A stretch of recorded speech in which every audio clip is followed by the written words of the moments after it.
What's up, everyone? I have clearly got another major haul and major upgrade for the Crawler Hauler 2.0 or Mark II or whatever you want to call it. Finally got the rooftop AC unit that I've been wanting so I can travel around this summer and not melt in my own juices when I try to sleep at night. So I've got a Dometic 13,500 BTU AC unit, and yes, I know that is completely overkill for a 7x7 camper, but this is actually the smallest rooftop one I could find. But I got a couple tricks up my sleeve to be able to run it with just my little generator. Right here, I've got the Hutch Mountain Easy Start, which acts like a capacitor to bring down the amperage when you start up the compressor, so that it doesn't overload the generator. So we'll go ahead and install that. I got all the control boxes and gaskets, and we are going to install this over the next 2 days is what I've given myself. So follow along. Let's do another major upgrade on this thing, and I hope you guys enjoyed the video. Oh, hi. So we're going to be installing the Micro Air Easy Start. This isn't really going to be so much of a how-to video, because there's plenty of videos on that, and it's like probably be like a 20-minute, half-hour video to actually show you step-by-step how to install this thing. But suffice it to say, this is going to go in between the compressor and the capacitor here, and what this is going to do is it's going to slowly ramp up the compressor so that it's not such a massive initial load on the generator when I use it. What that does is it allows me to use a smaller generator to go ahead and start this thing and hopefully have some AC. So follow along. We're just going to go ahead and put this together. I'll kind of show you how the wiring goes and what I'm doing, and then we're going to go ahead and change a few things up, because instead of this going to be connected to the actual RV system or anything like that, I'm actually going to convert this basically to a plug-in, almost like a window unit. So I'll actually be able to put like an extension cord to this and just plug this in if I have outside power or whatever, and we will go from there. So let's go.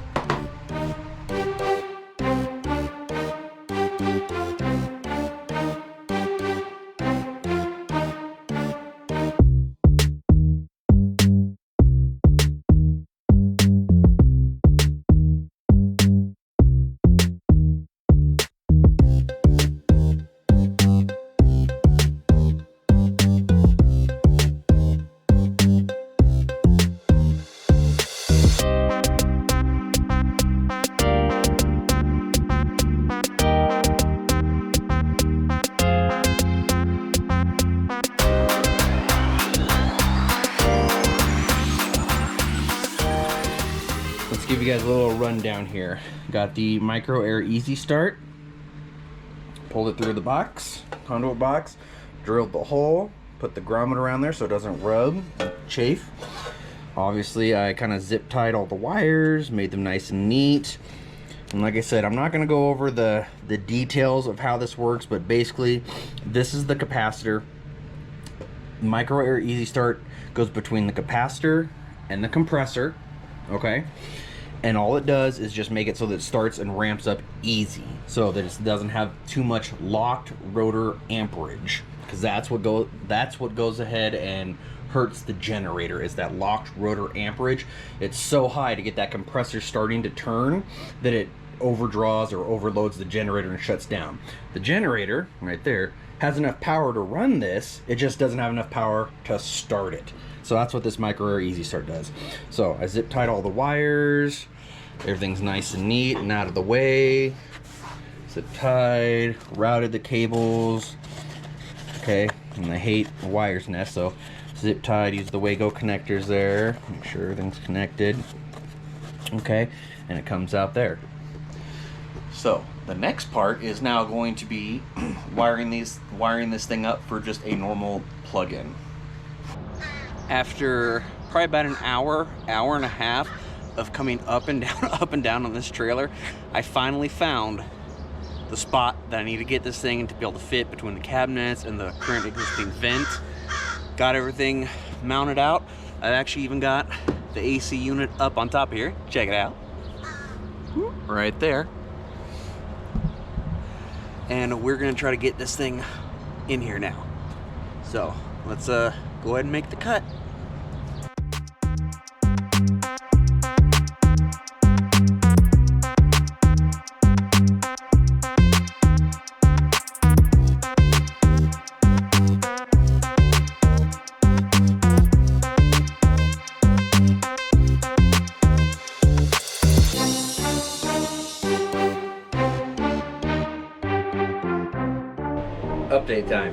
got the hole cut out.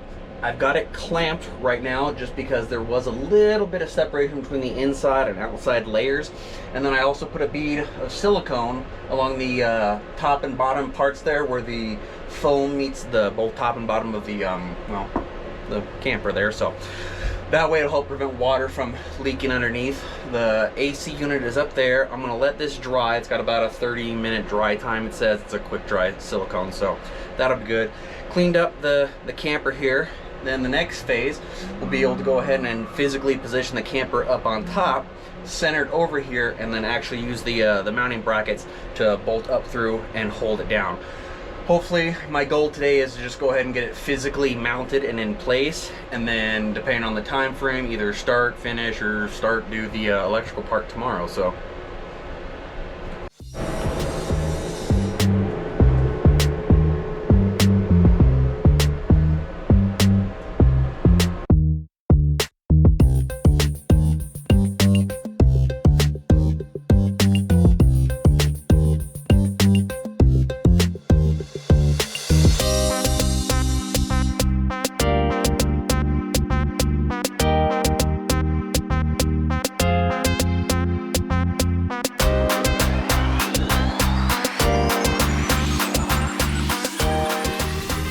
Next bit of fun that we are going to have is we're going to go ahead and convert the AC unit that's now installed in the camper, as you saw, and we're going to convert it to use in extension cords. That way I can plug it in and plug it out, or unplug it, yeah, and go from there. So I think that'll be easier. And yes, this is 100% copper wire.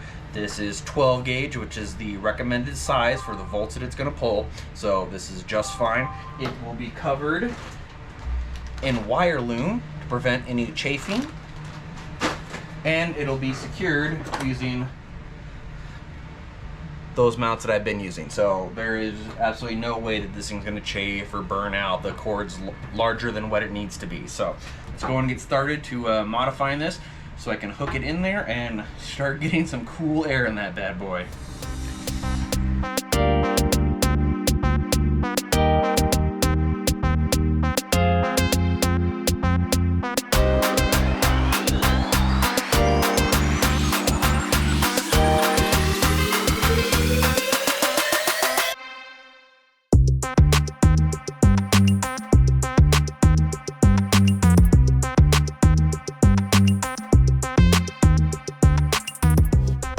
So I have it temporarily hooked up with my proper extension cord that's thick enough, so nobody can get mad at me. He's like, you're using too thin of a gauge. No, I'm not. This is like a 10 gauge generator cable. So I have it hooked up to my watt meter so I can see how many watts it's pulling, and I can see when the compressor engages, because yeah, that's the whole point of the Easy Start. So fingers crossed.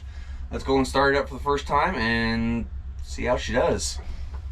200, 300 watts, so it's just the fan. 800, now the compressor's kicked in. 1100, 1200, 1100. It's about 11 to 1200 watts. That's not bad at all. So I know the compressor's kicked in. Oh, and I can already feel it cooling down. Wow. Oh, this is gonna be insane.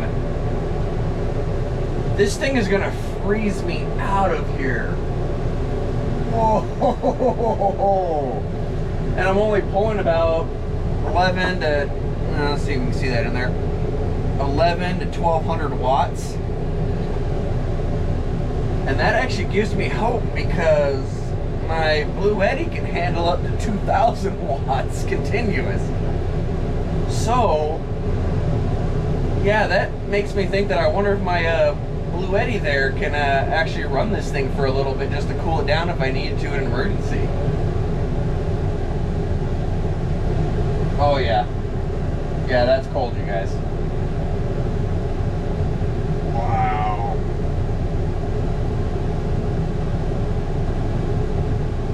Alright. Shutting down.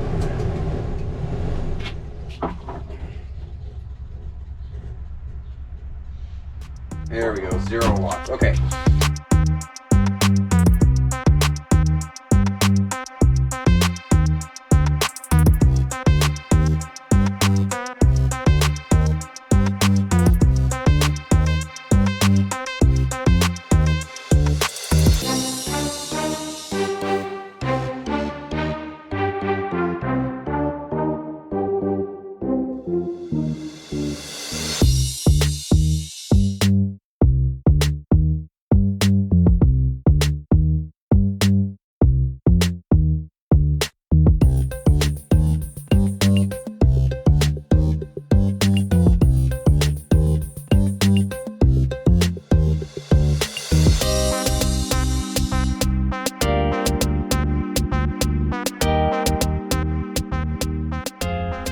Well, everything is wired up and working on shore power, but I do want to do kind of an extreme test here real quick. I want to see if the Blue Eddy can actually turn on and operate the AC unit for, we'll see if it can just do it, and 2, see if it can operate it, if it can, for even any amount of time.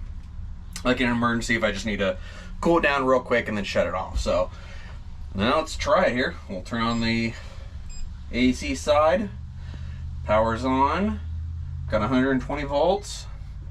No watts coming through. Let's go ahead and let's turn on the AC. Let's do it full blast, man. Let's go all the way, shall we? All right, here we go. Kicked on.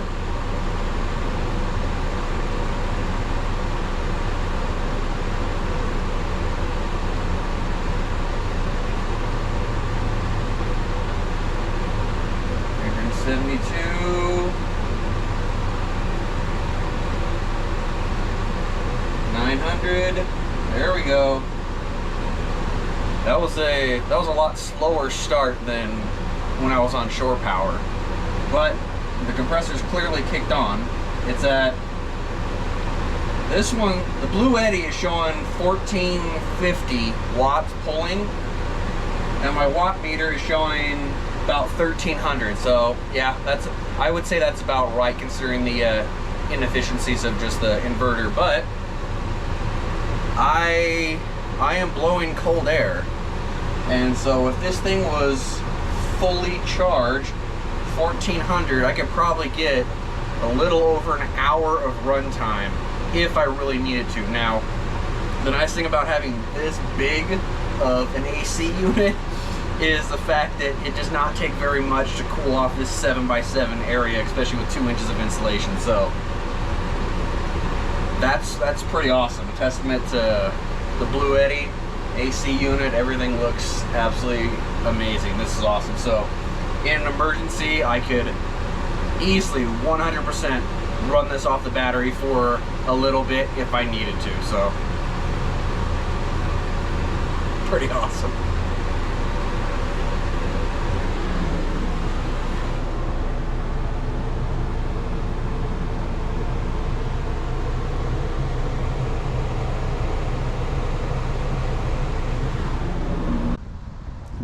Wanted to give you a quick picture of just what the outside looks like now that it's finished up. Of course, I think it looks pretty good. I'll go ahead and clean up some of the lines here, wash off the panels, everything like that. But I'm super happy with the install. Just wanted to show you what it looks like on the outside real quick, and I will finish up on the inside. And this is the final install on the inside of the crawler hauler for the AC unit. Everything is working beautifully. It will get this thing freezing cold in here, which is exactly what I needed. And best of all is my Blue Eddy AC 200P will actually be able to run this thing for upwards of an hour if I needed to, which how over insulated this thing is and how powerful that thing is, I only need to run it for about 5 minutes before it's like cold and freezing in here. So this should actually work out quite well. So hope you guys like the install. Kind of a little update on the inside of the crawler hauler here. Obviously I finally got the underside of the cabinets stained, so not being so lazy. Put up some more some baskets here for storage, and as you also notice, I also put up the TV up here on the angled portion, so it frees up this for more storage and shelving space. So, and this just kind of folds down, which is pretty cool, so I can just sit here and watch movies and hang out. So hope you guys like the install of the AC unit. I got a lot more things. I take it back, I don't have a lot more things. I have 2 more things coming up that I can hopefully get done on this thing in future videos. So I will talk to you guys later. I love y'all. Thank you for watching. Hit that like, comment, share, and subscribe, and I'll talk to you guys later.